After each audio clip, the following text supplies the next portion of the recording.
இரட்டை வேடம் போடுகின்றார் ஜனாதிபதி. தையிட்டி போராட்ட களத்தில் கஜேந்திரன். தேடப்படும் செவ்வந்தி தொடர்பில் வெளியான பகீர் தகவல். கொலைக்கு முன் நடந்தவை அம்பலம். உள்ளூராட்சி மன்ற தேர்தலுக்கான வாக்குச்சீட்டு அச்சிடும் பணிகள் ஆரம்பம். தேசப்பந்து தென்னகோனை பதவி நீக்க நாடாளுமன்றத்தால் முடியாது. கம்மன் பில சுட்டிக்காட்டு. மாணவிகளை தவறான செயற்பாட்டிற்குட்படுத்திய தனியார் உயர்கல்வி நிறுவன உரிமையாளர் கைது. தொடர்பென விரிவான செய்திகள். ஜனாதிபதி அனுரகுமார திசாநாயக்க ஒரு புறத்திலே தான் இனவாதம் மதவாதத்திற்கு இடமளிக்க மாட்டேன் என்று சொல்லிக்கொண்டு தமிழர் தேசத்தில் மேலும் மேலும் பௌத்த விரிவாக்கல் நடவடிக்கைகளை முன்னெடுக்கின்றார் என தமிழ் தேசிய மக்கள் முன்னணியின் பொதுச் செயலாளரும் முன்னாள் நாடாளுமன்ற உறுப்பினருமான செல்வராஜா கஜேந்திரன் குற்றம் சாட்டியுள்ளார். தையிட்டி திஸ்ஸவிகாரை வளாகத்திற்குள் சட்டவிரோதமாக அமைக்கப்பட்டதாக கூறப்படும் மற்றொரு கட்டடம் நேற்று ஞாயிற்றுக்கிழமை திறந்து வைக்கப்பட்டது. இதற்கு எதிர்ப்பு தெரிவித்து தமிழ் தேசிய மக்கள் முன்னணி நேற்று போராட்டத்தை முன்னெடுத்தது. இதன்போது அவர் மேலும் கருத்து தெரிவிக்கையில், இன்று இராணுவத்தினரின் வாகனங்கள் ஆட்களை ஏற்றியிருக்கும் பணிகளில் அதிகளவில் ஈடுபட்டுள்ளன. இதனை நாம் வன்மையாக கண்டிக்கின்றோம். இந்த காணிகள் விடுவிக்கப்பட வேண்டும் என்று கோரிக்கை முன்வைக்கப்பட்டு தொடர்ச்சியாக போராட்டங்கள் நடைபெற்று வருகின்றன. இந்நிலையில் 2 நாட்களுக்கு முன்னர் கூட கொழும்பில் காணி உரிமையாளர்களை அமைச்சர் சந்தித்து, இது உங்களுடைய காணிகள் என சொன்னால் விடுவிப்போம் என்று ஒரு புறத்தில் கூறிக்கொண்டு மறுபுறத்தில் அதே அரசு இயந்திரம் சட்டவிரோத விகாரை வளாகத்திற்குள் அமைக்கப்பட்ட கட்டட திறப்பு விழாவிற்கு அரச வளங்களை பயன்படுத்திக் கொண்டிருப்பது என்பது அனுர அரசின் இரட்டை முகத்தை காட்டுகின்றது. அனுர ஒரு புறத்திலே தான் இனவாதம் மதவாதத்திற்கு இடமளிக்க மாட்டேன் என சொல்லிக் கொண்டு தமிழர் தேசத்தில் மேலும் மேலும் பௌத்த விரிவாக்கல் நடவடிக்கைகளை முன்னெடுக்கிறார். அவரின் தலைமையில் தான் முன்னெடுக்கப்படுகின்றது என அவர் மேலும் தெரிவித்தார்.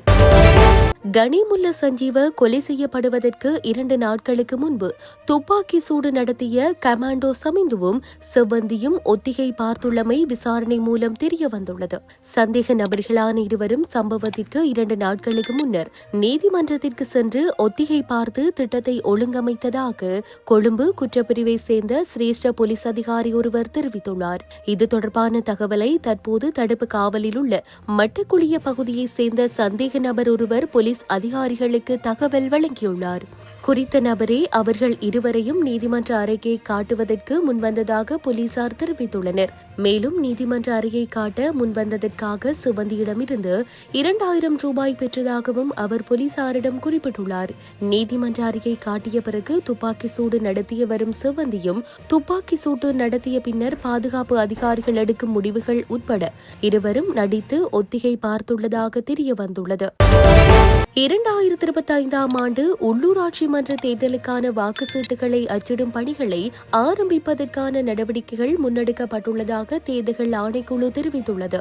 மாவட்ட செயலகங்களில் இருந்து பெறப்படும் வரிசையில் வாக்கு சீட்டுகள் தொடர்பான விவரங்கள் அச்சகத்திற்கு அனுப்பப்படும் என தேர்தல் ஆணைக்குழுவின் தலைவர் RMAL ரத்நாயக்க தெரிவித்தார். இந்த நிலையில் உள்ளூராட்சி மன்ற தேர்தல் எதிர்வரும் மே மாதம் 6ஆம் திகதி நடைபெற உள்ளது. இதேவேளை எதிர்வரும் உள்ளூராட்சி மன்ற தேர்தலின் பின்னர் தேர்தல் தொடர்பான செலவு அறிக்கையை சமர்ப்பிக்க தவறுபவர்கள் 3 வருடங்களுக்கு வாக்களிக்கும் உரிமையை இழக்க நேரிடும் என பெப்ரல் அமைப்பு அறிவித்துள்ளது. தேர்தல் ஆணைக்குழுவுடன் நடைபெற்ற சந்திப்பின் பின்னர் பெப்ரல் அமைப்பின் நிறைவேற்று பணிப்பாளர் ரோஹண ஹட்டியாராஜி இதனை தெரிவித்துள்ளார். அண்மையில் நடைபெற்ற எல்பிட்டிய பிரதேச சபை தேர்தலில் போட்டியிட்ட 150க்கும் அதிகமான வேட்பாளர்கள் உரிய திகதிக்கு முன்னதாக தங்களது செலவு அறிக்கையை சமர்ப்பிக்க தவறியுள்ளனர். இந்த முறை உள்ளூராட்சி மன்ற தேர்தலில் 80,000க்கும் அதிகமானோர் போட்டியிடுகின்றனர்.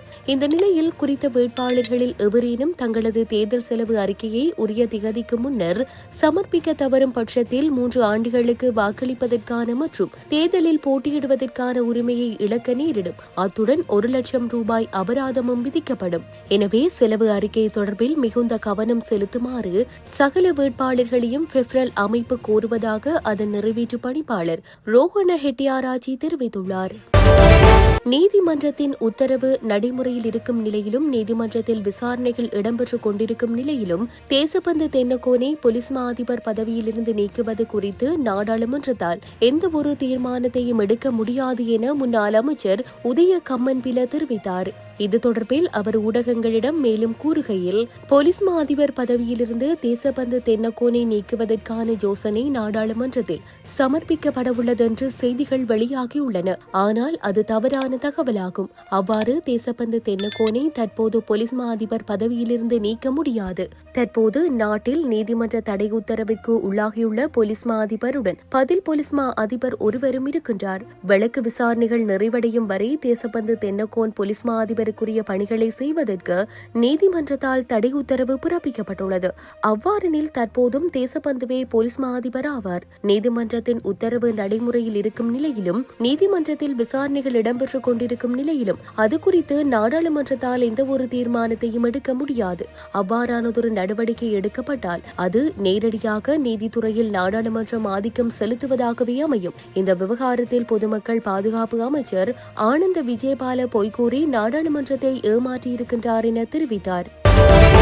குருநாகல் பகுதியிலுள்ள தனியார் உயர்கல்வி நிறுவனம் ஒன்றில் 10 மாணவிகள் தொடர்ந்தும் தகாத செயற்பாட்டிற்குள்ளான சம்பவம் தொடர்பில் குறித்த நிறுவனத்தின் உரிமையாளர் கைது செய்யப்பட்டுள்ளார். இந்த விடயம் தொடர்பில் மாணவர்கள் அளித்த முறைப்பாட்டிற்கமைய குறித்த சந்தேக நபர் கைது செய்யப்பட்டுள்ளார். குருநாகல் பகுதியைச் சேர்ந்த 48 வயதுடைய ஒருவரே கைது செய்யப்பட்டுள்ளதாக போலீசார் தெரிவித்துள்ளனர். கைது செய்யப்பட்ட நபருக்கு சொந்தமான உயர்கல்வி நிறுவனத்தில் கல்வி நோக்கங்களுக்காக பதிவு செய்யப்பட்ட மாணவிகள் தொடர்ந்தும் தகாத செயற்பாட்டிற்கு உள்ளாக்கப்பட்டதாக விசாரணைகளில் தெரிய வந்துள்ளது.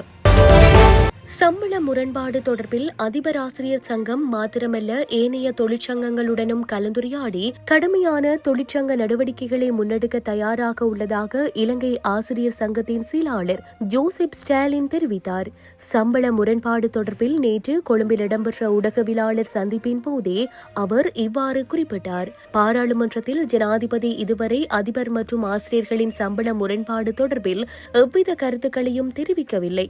வரவு செலவு திட்டத்தை பாராளுமன்றத்தில் சமர்ப்பிப்பதற்கு முன்னரும் அவர் எவ்வித கருத்துக்களையும் முன்வைக்கவில்லை. ஆகையால் ஒட்டுமொத்த ஆசிரியர் துறையும் அரசாங்கத்தின் நிலைப்பாடு தொடர்பில் அதிருப்தி அடைந்துள்ளது. சர்வதேச நாணய நிதியத்திடமிருந்து உதவியை பெற்றுக் கொண்டதன் பின்னர் பல்கலைக்கழக பேராசிரியர்களுக்கான சம்பளம் உள்ளிட்ட கொடுப்பனவை அதிகரிக்க நடவடிக்கை எடுக்கப்பட்டது. நாம் அதற்கெதிராக எவ்வித கருத்துக்களையும் முன்வைக்கப் போவதில்லை. எனினும் அதிபர் ஆசிரியர் குறித்து கவனத்தில் கொண்டிருக்கலாம் என்பதே எமது கோரிக்கை. பாடசாலை மீண்டும் ஆரம்பிக்கப்பட்டதன் பின்னர் அதிபர் ஆசிரியர் சங்கம் மாத்திரமல்ல ஏனைய தொழிற்சங்கங்களுடனும் கலந்துரையாடி கடுமையான தொழிற்சங்க நடவடிக்கைகளை முன்னெடுக்க தயாராக உள்ளோம் என தெரிவித்தார்.